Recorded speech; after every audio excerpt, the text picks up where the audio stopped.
Halo guys, balik lagi bersama Bang Theo di sini. Kali ini Bang Theo akan melanjutkan cerita Again the Sky Supreme.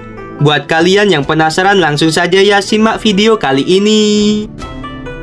Fang Lingxi mencoba yang terbaik untuk membentuk segel dari dadanya dengan tangan kirinya, berbisik pada dirinya sendiri dan berkata dengan lembut, "Legenda pedang kuno, roh ilahi ruang." Saat dia menari dengan pergelangan tangannya yang indah, segera cahaya pedang sepanjang 1000 kaki muncul dari sekelilingnya, membentuk roda raksasa dengan kekosongan yang runtuh. Roda raksasa dipenuhi dengan aura ruang yang agung. Ketika 5 semburan panah es Tianxuan diselimuti oleh aura roda surgawi ruang, tidak peduli kecepatan atau kekuatannya, mereka semua turun 3 poin. Fang Lingxi memegang pedang dan mengambil roda ilahi di sekitar tubuh untuk maju. Pada saat ini, 4 aliran panah beku Tianxuan lainnya dari kiri, kanan, depan, dan belakang membombardir roda ilahi ruang. Aliran yang dibentuk oleh 4 panah beku Tianxuan dengan cepat dimusnahkan oleh roda ilahi ruang yang berputar sangat cepat. Dan roda itu juga secara bertahap menghilang. Ketika 4 panah Tianxuan akan runtuh dan hanya 6 panah Tianxuan yang tersisa, roda ilahi ruang yang membungkus Fang Lingxi telah dimusnahkan menjadi ketiadaan. Fang Lingxi terkejut. 6 panah beku Tianxuan menyebar dari kekosongan dengan kecepatan kilat. Dan yang pertama meledak ke arah alis Fang Lingxi. Pukulan kedua langsung menusuk tenggorokan Fang Lingxi. Yang ketiga ke jantung. 3 panah beku Tianxuan yang tersisa berkeliaran dari kehampaan, seperti hantu yang merampok jiwa. Dengan suara renyah, Fang Lingxi memegang pedang untuk memblokir panah es Tianxuan yang ditembakkan ke dahi dan tenggorokannya. Setiap kali dia memblokir, dia merasakan sakit yang tajam dari pergelangan tangan kanannya dan darah mengalir. Panah es Tianxuan ketiga dengan darah yang memerah hampir mengenai jantung Fang Lingxi. Pada saat ini, panah es Tianxuan yang awalnya tidak menentu dengan suara siulan melewati lubang bahu kiri Fang Lingxi dan 2 sisanya melewati kakinya. "Saudara Fang, kamu bukan lawannya. Lari dari istana bawah tanah. Aku akan berurusan dengan dia dan Jing Yun. Aku akan mencoba membantumu mematahkan formasi, lalu kamu melarikan diri." Setelah Ying Ting menghindari pedang yang diserang oleh Tan Yun, cincin surgawinya menyala. Formasi pemecah ruang dan waktu melesat keluar, menembak ke arah tirai formasi pedang Dewa Hongmeng. "Saudara Ying, tunggu sebentar." Setelah Fang Lingxi menjawab, dia berputar-putar di udara, berubah menjadi bayangan, dan dengan cepat melarikan diri menuju pintu keluar istana bawah tanah. "Rower, ini tidak baik. Sangat mungkin dia akan menembus lubang tirai. Kamu harus membiarkan dia tetap tinggal apapun yang terjadi. Jangan biarkan dia melarikan diri." Nasihat Tan Yun terlintas dalam pikiran. Jangan sampai dia bertemu Xin dan Simin. Kalau tidak, dia akan mengungkapkan identitas kita. Habisi dia jika perlu. Xuan Yuanro menganggukkan kepalanya dengan berat dan berkata, "Jangan khawatir, dia tidak akan memiliki kesempatan untuk memberitahu rahasia kita." "Tan Yun, wanita bermarga Ying ini tidak mudah untuk dihadapi. Ketika aku menangkap wanita bermarga Fang hidup-hidup, aku akan kembali untuk membantumu." Ketika Xuan Yuanro mentransmisikan suara, sudut rohnya terbang dan berubah menjadi seberkas cahaya dan mengejar Fang Lingxi. Ketika formasi pedang Dewa Hongmeng bergetar hebat, sebuah pedang tiba-tiba melonjak menjadi 1000 kaki dan menusuk tirai formasi pedang dengan keras. Di tengah suara keras yang memekakan telinga, retakan muncul di tirai formasi. Tepat ketika celah itu akan menutup, Xuan Yuanro mengikuti Fang Lingxi dan melintas melalui celah. Segera, tirai formasi dikembalikan dalam keadaan semula. Hembusan angin, tubuh Ying Ting melonjak dengan kekuatan Raja Suci kuno dan waktu. Pada saat ini, Ying Ting yang bertopeng melayang ke langit dan berdiri, melepaskan kerudungnya, mengangkat tangannya, dan pedang suci di tangannya naik ke udara, berubah menjadi raksasa 700 kaki, dan terbang di tangannya. Tan Yun memandang bayangan besar itu, alisnya berkerut. "Kamu, siapanya Raja Dewa Ying Kun?" Alasan mengapa Tan Yun percaya bahwa Ying Ting adalah orang dari Raja Dewa Ying Kun adalah karena dia melihat bahwa yang digunakan Ying Ting adalah kekuatan supranatural dari Raja Dewa Ying Kun. Setelah transformasi gila, kekuatan dan kecepatan telah sangat meningkat. Raja Dewa Yingkun adalah kakekku. Suara Yingting tidak mengandung jejak emosi.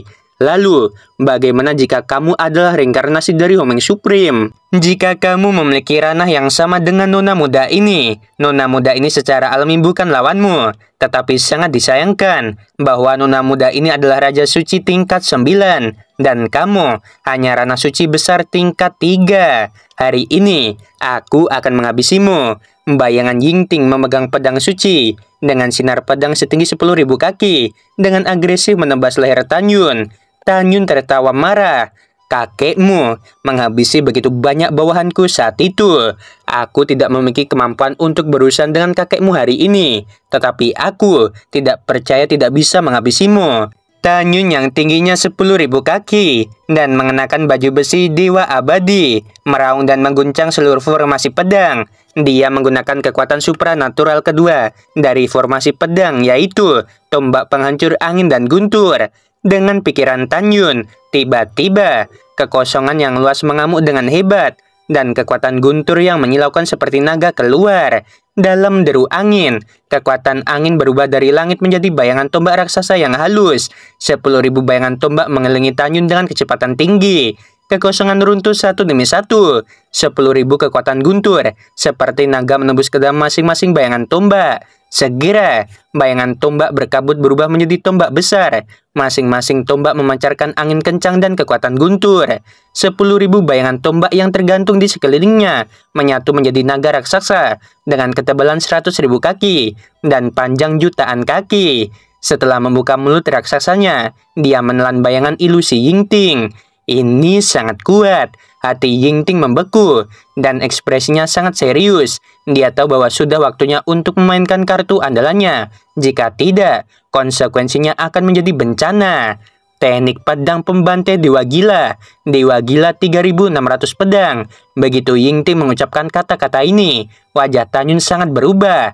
Alasan mengapa wajah Tanyun sangat berubah adalah karena dia tahu bahwa 3.600 pedang Dewa Gila adalah kekuatan magis tertinggi dalam teknik pedang pembantai Dewa Gila. Tanyun tidak menyangka bahwa Yingting telah menyadari 3.600 pedang Dewa Gila di usia muda. Dapat dilihat bahwa Yingting memiliki bakat dan pemahaman yang sangat baik. Seperti yang dikatakan Tanyun, Yingting memang berbakat dan sangat dihormati oleh kakeknya, yaitu Yingkun. Tidak masalah apakah kamu Tanyun atau Jingyun, kamu akan mati hari ini.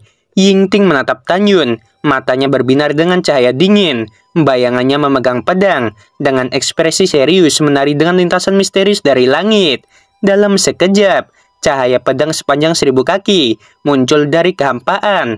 Dan ada 3.600 cahaya pedang setinggi langit menuju naga raksasa sejuta kaki milik Tanyun yang dipadatkan oleh kekuatan angin dan guntur. Ada suara keras setelah cahaya pedang pertama menebas kepala naga. Naga raksasa melahap Yingting lagi setelah sedikit penundaan dalam kehampaan, dan cahaya pedang runtuh di udara.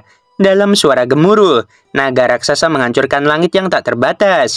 Bayangan Yingting memegang pedang di tangan kanannya, menunjuk ke langit, dan kekuatan agung Raja Suci kuno dan Raja Suci waktu mengalir ke pedangnya. Pada saat ini, Yingting sangat percaya diri.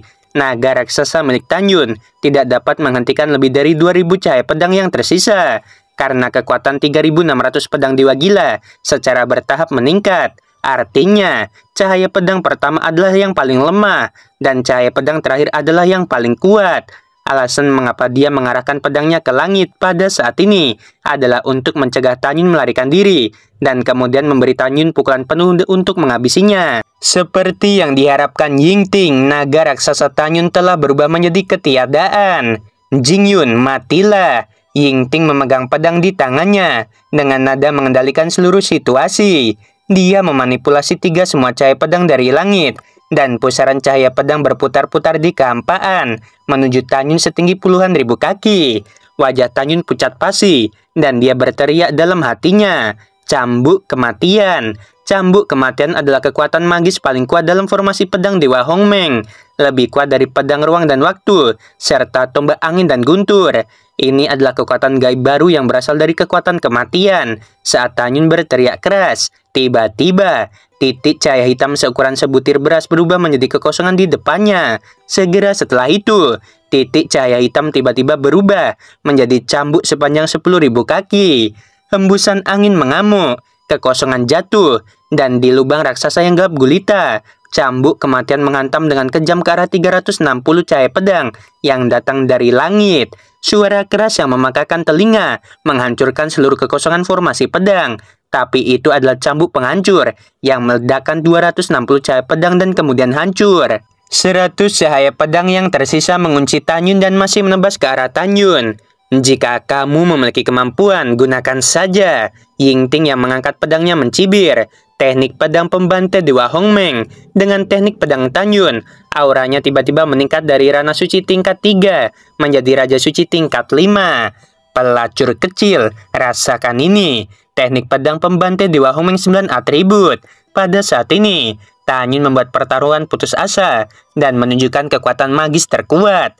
Dalam tubuhnya yang seperti gunung, kekuatan emas, kayu, air, api, tanah, angin, guntur, waktu, ruang, kematian, dan cahaya melonjak. Segera, dia memegang pedang berkedip 9 kali berturut-turut. Seiring dengan suara keras, 9 cahaya pedang menghancurkan kehampaan. Dan dengan celah besar di ruang gelap, cahaya pedang datang ke arah Yingting. Suara keras itu mengguncang gendang telinga orang-orang. Dan 9 cahaya pedang besar milik Tanyun menghancurkan 97 cahaya pedang Yingting. Dan kemudian runtuh. Mari kita lihat apakah kamu mati kali ini. Yingting mencibir dan melambaikan tangan kirinya. Segera 3 cahaya pedang paling kuat yang tersisa datang ke arah Tanyun. Tanyun memegang pedang pembantai Dewa Hongmeng untuk memblokir. Dan percikan api melesat ke segala arah. Dampak besar datang dari pedang pembantai Dewa Hongmeng. Segera, Tanyun merasa bahwa tangan kanannya kehilangan kesadaran. Fitur wajah Tanyun terpelintir kesakitan. Pedangnya jatuh dari tangan kanannya yang lembut. Pada saat ini, cahaya pedang kedua setinggi 10.000 kaki dengan kekosongan yang runtuh menebas dada Tanyun. Dalam suara retakan tulang yang jelas, beberapa tulang rusuk besar di dada Tanyun patah. Segera, darah mengalir dari telinga, hidung, dan mulut, dan tubuhnya terlempar ratusan ribu kaki jauhnya. Jika bukan karena perlindungan tubuh Tanyun, dia akan dihancurkan sampai mati.